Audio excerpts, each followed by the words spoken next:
There's a version of Dorit Kemsley that Beverly Hills was sold on. The fashion, the accent, the effortlessly curated life, the husband who handled everything behind the scenes while she floated through dinner parties in couture.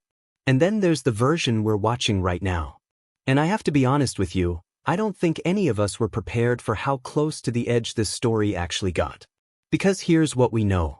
2 lenders reportedly filed default notices on her Encino home back in January 2026, with the total outstanding balance sitting at $842,376. Court documents reportedly stated that no payment had been made since September 2025. September? That's months of silence. Months of a house quietly slipping into pre-foreclosure while Dorit was presumably navigating a divorce, raising 2 kids, and filming a reality television show in front of cameras. Let that land for a second. And what I keep turning over in my mind is not the number, it's the knowing. Or rather, the not knowing. Because when Dorit finally broke her silence on Watch What Happens Live, she told Andy Cohen, "That is something that I learned a few weeks before everyone else learned about it. It's something that PK was in charge of. I didn't know it was not being paid." She didn't know. The woman whose name was on that house, whose children were being raised inside those walls, did not know the mortgage hadn't been touched in months. I want to sit with that, because there are going to be people who hear that and immediately go sideways into judgment about her spending, about her lifestyle, about the bags in the closets and the Beverly Hills address. And look, I understand the instinct. But I think that reaction actually misses something psychologically important about what we're watching here.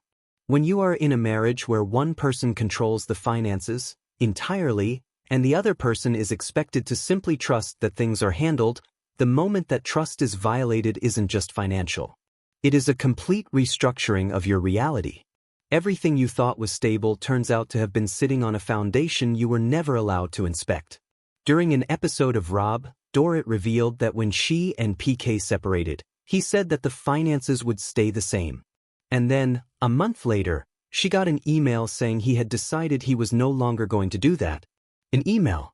Not a conversation. Not a phone call between 2 people who shared a life and 2 children together. An email.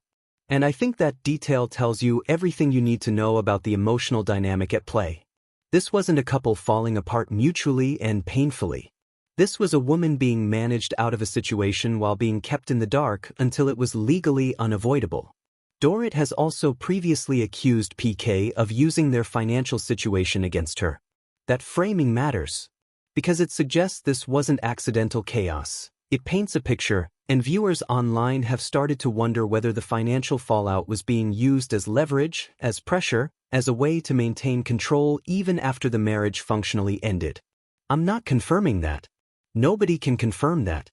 But the moment Dorit used the phrase, used against her, the conversation shifted from tragedy to something that felt far more intentional. And then there's Boy George. Because this story has a layer that hasn't gotten nearly enough attention. Boy George was an investor in Dorit's Beverly Beach swimwear line, a brand she had poured herself into, and the 2 were very close. But Dorit revealed that he went to PK's side after the separation. She said she had naively perhaps believed he would be able to maintain a relationship with both of them. And you can hear it in the way she talks about it, the quiet devastation underneath the composed delivery. Because PK manages Boy George professionally. So what Dorit seems to be navigating is not just the end of her marriage. She's watching an entire ecosystem of relationships rearrange itself around the person who holds the financial and professional power. That is lonely in a way that is genuinely hard to articulate.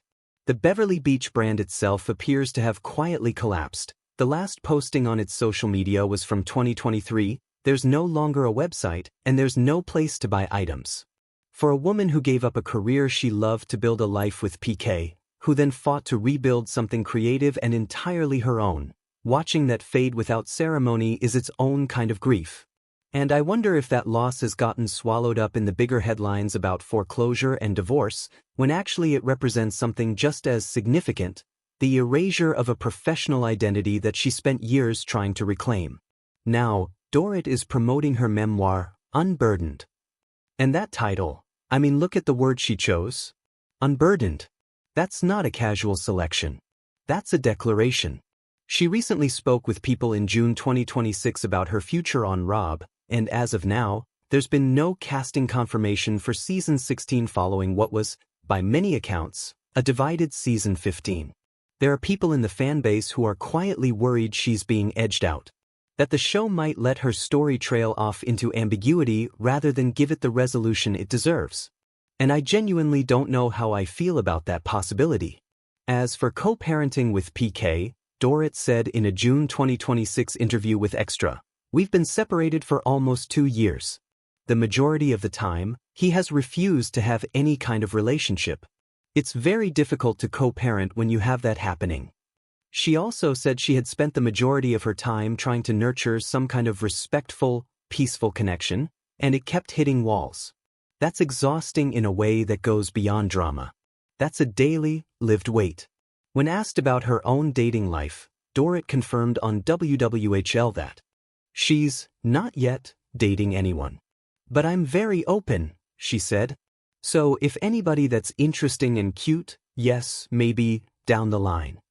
And honestly, let her breathe. Let her find her footing. Because the version of Dorit Kemsley we're watching right now, the one choosing to speak publicly, to write a memoir, to show up on camera even when the headlines are brutal, that woman is doing something quietly courageous. She could have disappeared. She didn't." As for the Encino home, Dorit shared that they will put the house on the market, and she will find a new home base for herself and the kids. And somehow that felt like the most unexpectedly emotional part of all of this. Because that house was also the house of the home invasion. It was the house the cameras followed her through for years. It held the full weight of the life she thought she was building. And now it goes on the market and she starts over. There is no clean resolution here.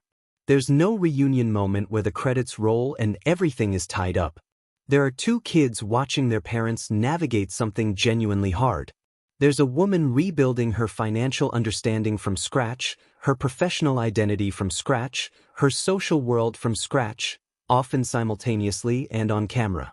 The speculation about what her future at Bravo looks like, whether she returns, whether the show continues to be a platform for her story, or whether she quietly disappears from the lineup, none of that is settled. All of it is still open. What do you think is really going on here?